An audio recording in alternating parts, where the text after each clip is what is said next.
fellow Franciscans, you must leave this place at once. The devil is roaming in this abbey.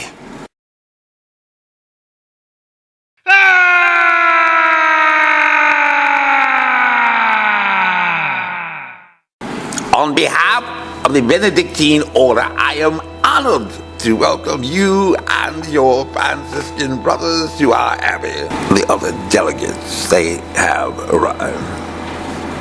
Ubertino de Casal has been here for some weeks. The others are due tomorrow. You must be very tired after your very long journey. No, not particularly. I trust you're not in need of any. No, thank you. Well, then, I bid you peace. I'm sorry to see one of your brethren has recently gathered unto God. Yes, terrible loss.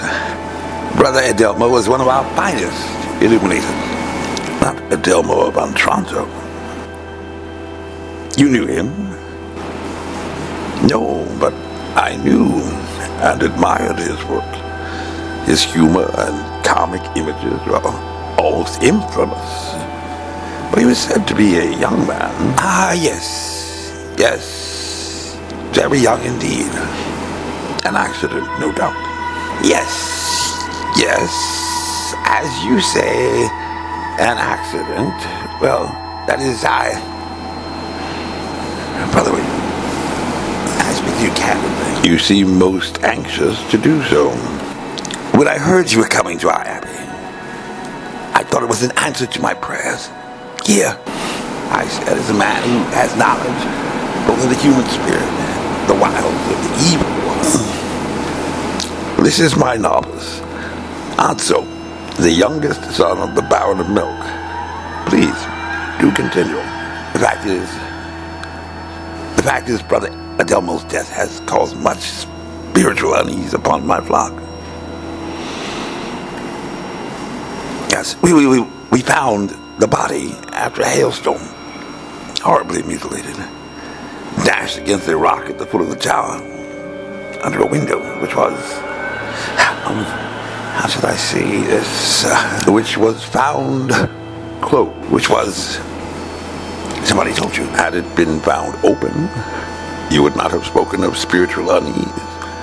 You would have concluded that he'd fallen.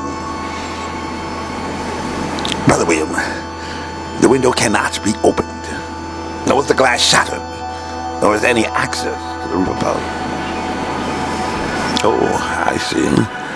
And because you can offer no natural explanation, your monks suspect the presence of supernatural force within these walls. That's why I need the counsel of an acute man such as you, Brother William. Acute in uncovering, and imprudent, if necessary, in covering up the book before the people, delegates around. Surely you know, my lord, I no longer deal in such matters. And I am indeed reluctant to burden you with my dilemma. But unless I can put the minds of the flock at rest, I have no alternative but to summon the help of the Inquisition.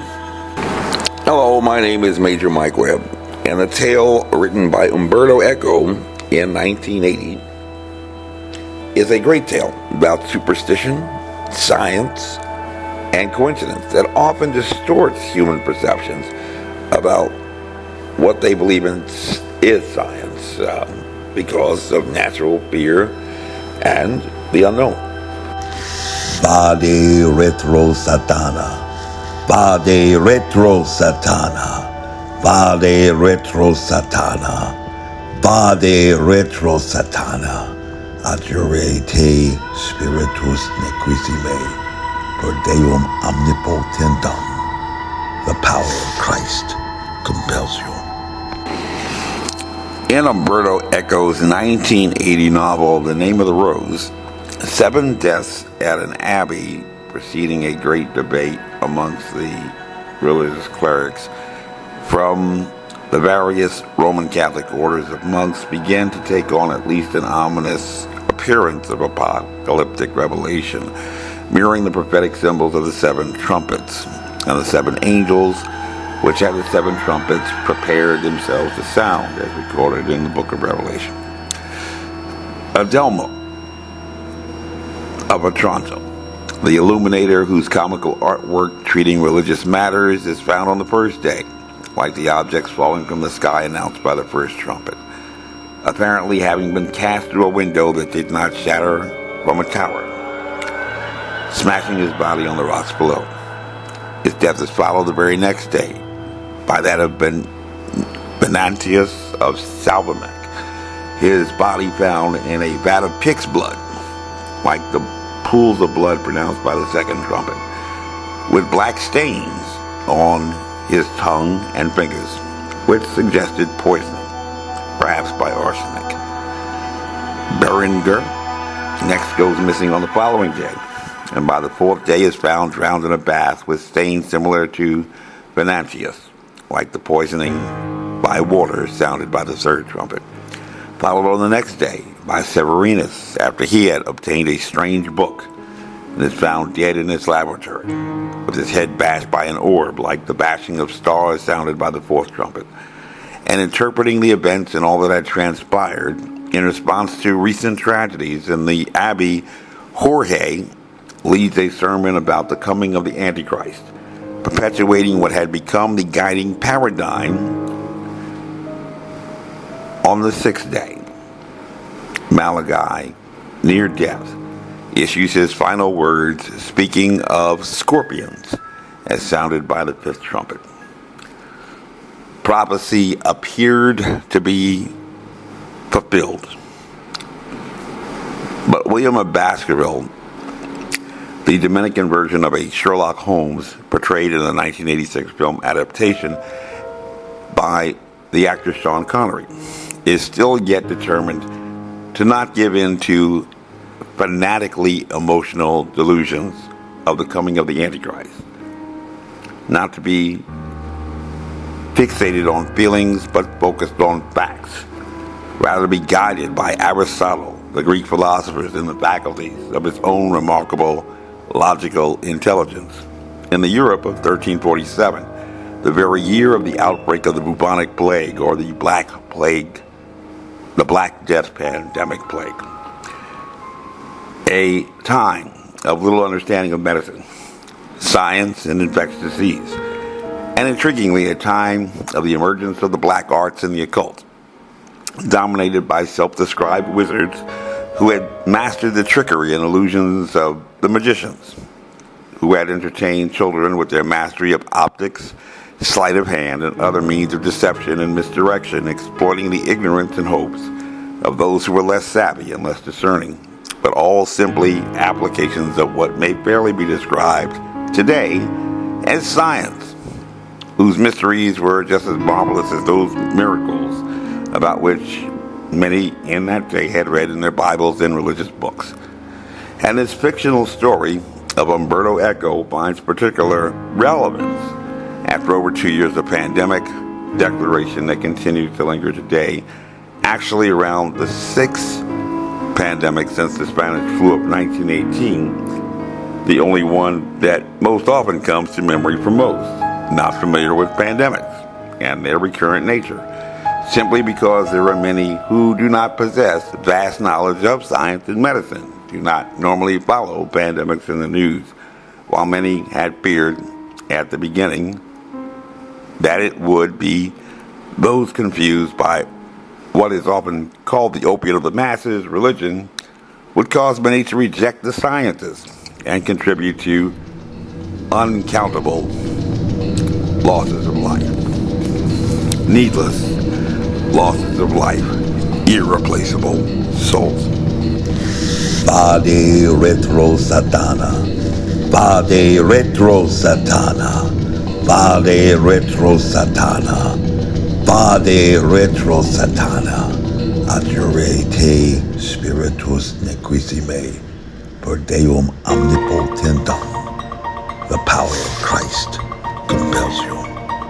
Unless a person had been a literature major or perhaps a dramatics major in college, The Italian philosopher, novelist, cultural critic, and political and social commentator Umberto Eco would never be described in the same category as the African-American playwright Charles Fuller, the 1982 Pulitzer Prize-winning author of A Soldier's Play, which in 1984 had made its way to the silver screen, featuring Howard Rollins Jr., Denzel Washington, paired with other African-American actors, including Robert Townsend, Adolph Caesar, and David Allen Greer, nor compare The Name of the Rose to A Soldier's Story, except from the fact that both involved murder mysteries, very popular films for many, which tend to follow the same formulaic approach to narrative storytelling. There's an outline that all of these stories follow. And in A Soldier's Story, in which Captain Richard Davenport, sharing the name of my defendant in the present action, but an African-American JAG officer and graduate of Howard University Law School, finds himself on special assignment to Tinan, Louisiana, where he is met by Captain Taylor, portrayed by Dennis Lipscomb, to investigate the murder of Sergeant Vernon Waters, who must have already begun to suspect had been murdered by the Ku Klux Klan, whether that was fact or not, in the Deep South of the 1940s. So, apparently to many, the facts spoke for themselves, like many events inside pandemic, like the Rose Garden for Dr. Fauci. And we find Colonel Nivens, the post commander, portrayed by Trey Wilson, acting very much like the abbot in The Name of the Rose, trying to prevent matters from getting out of control, spinning into a riot and social unrest, and pressing Captain Davenport to expedite his investigation, get it over quickly, which many suspect had been initiated by Captain Taylor, who was wholly convinced that Sergeant Waters had been murdered by white soldiers. And in the story, Charles Fuller helps us to build a bridge to the Umberto Eco story through the character C.J. Memphis, the superstitious, not well-educated country boy, portrayed by Larry Riley, who had his own thoughts about how the world worked, regardless of the reality. This was just the way that he thought. And what happens formulaically in both of these very entertaining films and play/novel is what has been termed by Harvard professor of science, philosophy Thomas Kuhn, as a paradigmatic shift, a term with which some who have studied political science at the college level may be familiar. You may have been introduced to this, as I was, many years ago, by actually looking at the Bertolt Brecht play, The Life of Galileo. There is a prevailing thought, a predominant belief, shared by a majority of people regarding explanation of certain events. This is your philosophy, your ideology, your doctrine. But a central character or a protagonist enters almost ex deus machina to shed light upon anomalies that are not consistent, not yet fully in view by others, and offering an alternative and revolutionary theory to unify these inconsistencies and reestablish order and present a new paradigm of relative peace and tranquility. Vade retro satana, vade retro satana, vade retro satana, vade retro satana, adjure te spiritus nequissime, per Deum omnipotentum. The power of Christ compels you. So let's take a look at the defendant's case in chief as it has been presented so far, historically, by timeline. The prosecutor, Stacey Davenport, who has not yet initiated an investigation or convened a grand jury, will attempt, on behalf of the Commonwealth, to argue that he has no duty to prosecute a crime because Bishop Glenn's death was just one of over 1 million in America, one of over 6 million in the world in a global public health crisis, an emergency in which we all lost something. Prosecutor Davenport shall attempt to argue that a video record displays that Bishop Glenn had, against the guidance of the CDC, decided to reject social distancing and hold a religious worship service. And even in science, he shall attempt to argue that the wages of sin is death. Open and shut case. There is no homicide and no crime.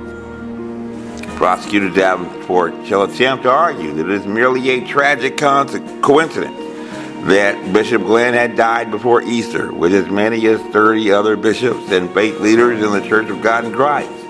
They got infected, just as his wife did, just as his daughter did, with what they will try to describe as an infectious disease. However, it is a fact of some significance that both the former governor, Ralph Northam, and the Virginia Department of Health under Dr. Muhammad Norman Oliver had conceded on April 4, 2020, in response to my FOIA, as they had never even considered the possibility that there may have been anything other than a zoonotic evolution or the potential of a biological weapon of terror, and that they had conceded, even if COVID-19 was a highly contagious disease, as it has been repeatedly described, they had never considered the possibility that some bad actor might have been able to exploit that opportunity during the pandemic to weaponize this highly contagious disease as described and conceal a murder or murders in the confusion of a global pandemic, just as many during the summer of 2020 had used the opportunity of social unrest across the nation to engage in looting and other unlawful activities, which many saw on the news. The opportunity is certainly present, was certainly present, and both historically and doctrinally, biological warfare has always been surreptitiously deployed, dating back as far as the Assyrians, who had used ergo root weed against their adversaries. And war, as Sun Tzu said, is always based upon deception. Vade retro satana. Vade retro satana. Vade retro satana. Vade retro satana. Adjure te spiritus nequissime. Per Deum omnipotentum. The power of Christ compels you. So let's take a minute now to examine the applicable law. Under VA Code Section 18.2-30, any person who commits aggravated murder, murder of the first degree, murder of the second degree, voluntary manslaughter, or involuntary manslaughter is guilty of a felony. And under VA Code Section 18.2-31, murder is defined as a willful, deliberate, and premeditated killing of any person, for which each element must be established beyond a reasonable doubt under the guarantees under the Constitution. So, the murder must be willful and deliberate, not something done simply through mere negligence, and also premeditated, requiring some level of conscious thought beforehand. And these elements in the law are what are described as the mens rea, a Latin term, or criminal state of mind, distinct from the actus reus, or the bad action of actually ending the life of another person. Both parts must be present in a criminal prosecution, and which part, in terms of actus reus, we have almost pretty much established because we have a dead body. But how about that criminal state of mind? For a crime, there must be a criminal And for a murder, there must of necessity be a murderer, or slayer, as he or she would be described in the Commonwealth of Virginia. We're getting now into causation. How exactly did the decedent become deceased? Under the law, as applied to government agencies, a review of an agency action, like the government, shall be limited to what the agency knew or should have known at the time. And while Prosecutor Davenport may wish to argue that the decedent, Bishop Glenn, had naturally succumbed to an infectious disease described as highly contagious, the Commonwealth can point to no clinical study, then or now, that establishes empirically by the science that COVID-19 was an infectious disease. Bishop Glenn had been infected on March 27, 2020, just 1 month before after a robust examination of 1,800 teams of at least 5 epidemiologists, pretty large number of professionals, examining over exactly 55,924 laboratory confirmed cases in China. That's one case for every doctor in the United States, just about 19 times more cases than had yet been reported in the entire United States by the time of its infection. The World Health Organization, that had declared the pandemic, a term that speaks neither of infectiousness nor lethality, only a state of presence everywhere in the world, had concluded that it is not clear whether this correlates with the presence of an infectious virus, having found a secondary attack rate of between 0.9 and 4.8%, pretty much declining the further you got from ground zero in Wuhan, which empirically is 4 times too low to validate the presence of a disease being transmitted from person to person, and 12 times too low to be described as a highly contagious disease that would then be capable of setting off a super spreader event. The super spreader event phenomena we've known about since 1982, work by Martin Blazer et al. You can find that on PubMed if you want to look online. Moreover, a recent study published in the Journal of the American Medical Association, JAMA, has concluded that even the Omicron variant, described as the most transmissible variant yet to date, has only a secondary attack rate, the standard measure. We do not use R naught because it is not a rate. It is only a projection based on stochastic and mathematical models. The Omicron variant has only a secondary attack rate of 42.7% in household studies, which means that the chance of getting infected by another person in your household is less than 50%, the flip of a coin, and below the threshold of 60%, like smallpox, to even be described as a highly contagious disease. The only way it would be able to set off a super spreader event. This is 42.7% for the Omicron variant, which is below 60% smallpox and below 90% measles and chickenpox that Dr. Rochelle Walensky had compared to the Delta variant. It falls just a little short, and hence limited to nature and what we know in science. Prosecutor Davenport would have a very, very difficult time finding a shooter who could have made the shot to infect Bishop Glenn, his wife, and his daughter with this coronavirus. It would be simply a medical impossibility. Vade retro satana. Vade retro satana.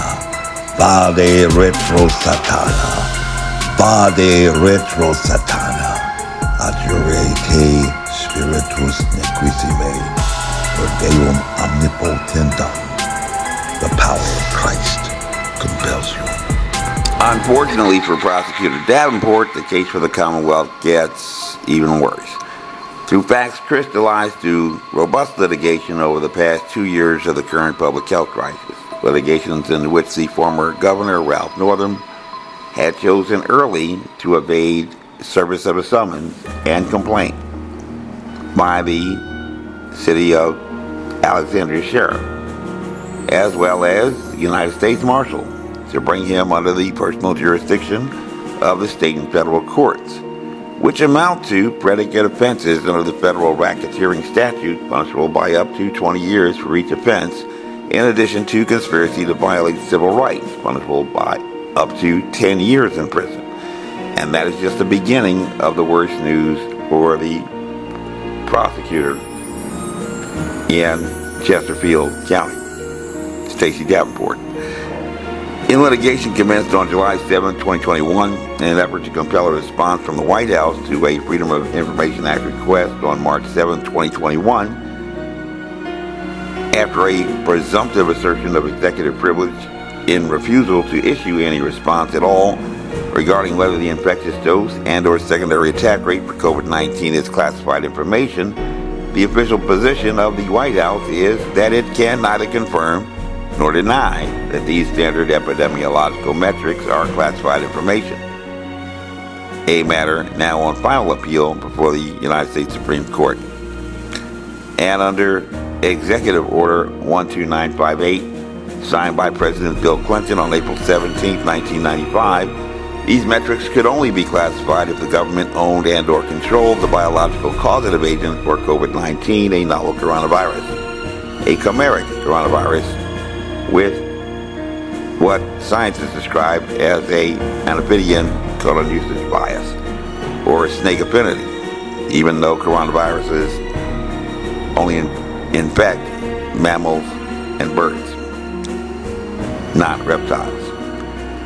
Moreover, contrary to repeated claims by Dr. Anthony Fauci regarding a zoonotic evolution, these metrics could not be owned and classified information unless the novel coronavirus had been cultivated or manipulated in a laboratory.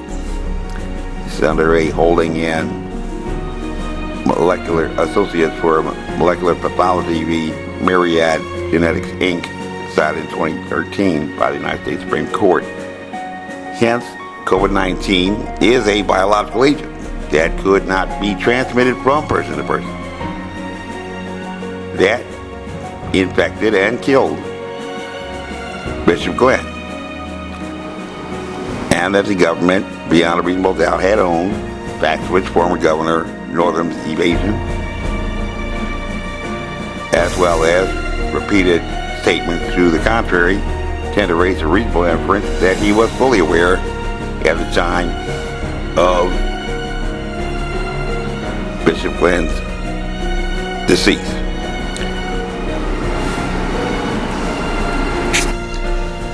I believe it's one of the most ghostly manifestations that I have ever seen.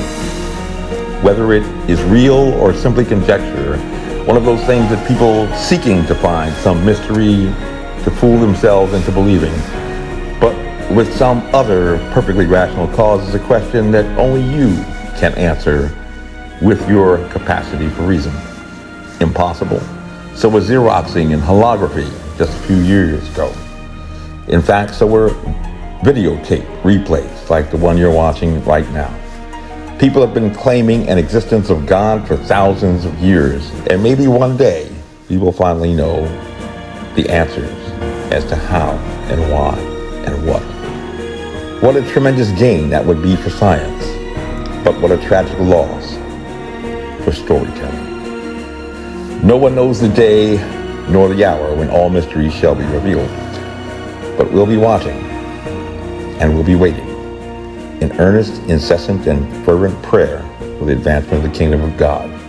Be sure to join us next time as events evolve with science and faith in a pandemic election that some have claimed is the presidential election of their lifetime.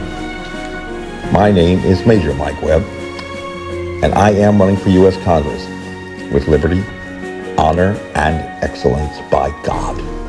we shall make America great again. Honest.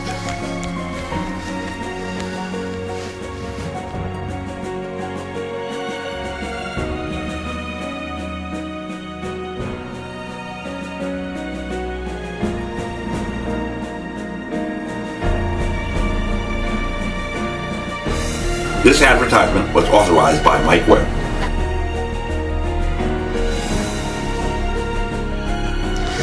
Vade retro satana. Vade retro satana. Vade retro satana. Vade retro satana. Adjurate spiritus nequissime. Per Deum omnipotentum. The power of Christ compels you.